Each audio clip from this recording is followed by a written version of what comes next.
People in the Ohio River Valley still avoid certain roads, even now. They don't always remember why. They just know not to stop. In the spring of 1897, the town of Blackwater Bend officially stopped growing. No announcement was made. No signs were posted. It simply stalled. Census numbers flattened. Businesses closed quietly. Families left without selling their homes.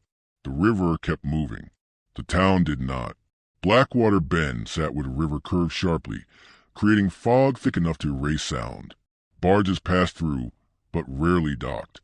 Travelers said the air felt heavier there, as if breathing required permission. At the edge of town stood the Hollow Road. It didn't appear on most maps.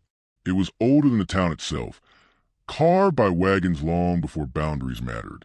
It ran from the river inland, disappearing into wooded hills where the trees grew close and the ground stayed damp year-round. Children were forbidden from walking it, not because of animals, because people went missing.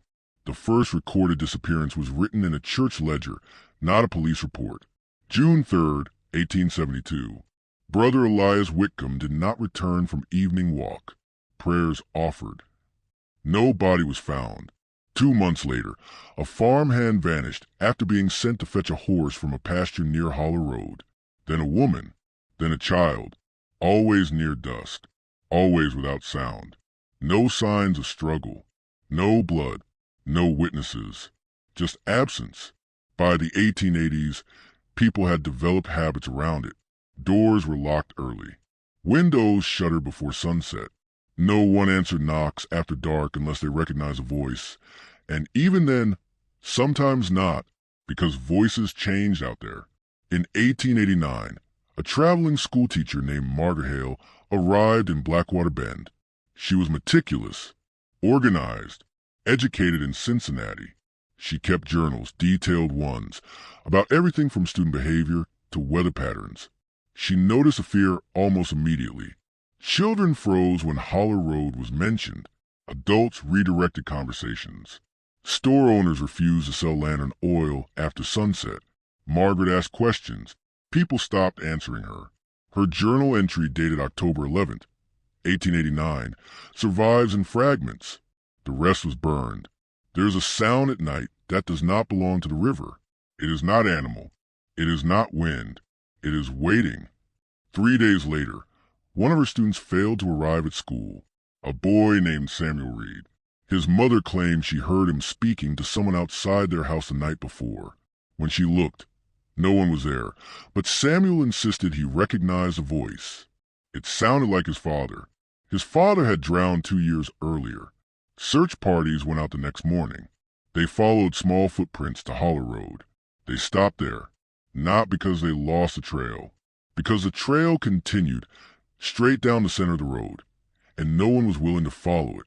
Margaret did. She returned at sunset, shaken, clothes damp, boots caked in mud. She didn't speak that night. The next morning, she submitted her resignation and packed her belongings.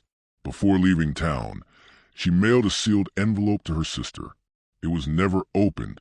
The postmaster claimed the envelope was warm when he handled it. In 1894, the river flooded. Homes were damaged.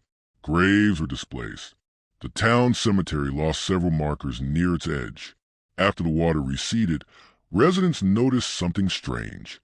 The missing names were back, not carved, impressed, as if the earth itself had remembered. The sheriff at the time, Thomas Calder, attempted to document the disappearances formally. His notes survived because no one wanted them. They described patterns. The missing were not random. They shared connections, disputes, accusations, unspoken crimes, affairs never confessed, children born of violence, deals made in desperation, people who carried secrets they never paid for. And Hollow Road, Calder wrote, seemed to know. Calder walked the road alone on November 2nd, 1897. He left his badge behind. His final note was found nailed to the door of the jailhouse. It does not take them. It corrects them. He was never seen again. After that, Blackwater Bend faded. The railroad bypassed it. The post office closed. The school shut down after enrollment dropped below 10 children. By 1910, the town existed only for those who could not leave, and those people stopped talking entirely. In 1932, during the Great Depression, a Works Progress Administration crew was sent to survey and use land near the Ohio River. They stumbled upon Holler Road.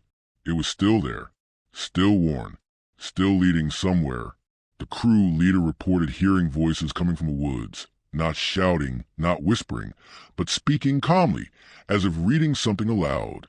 Names, dates, descriptions. The workers refused to continue. The road was marked unsuitable and removed from the project.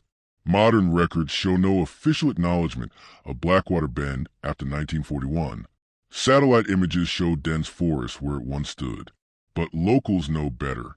Sometimes a river fog rolls too far inland. Sometimes a road seems longer than it should.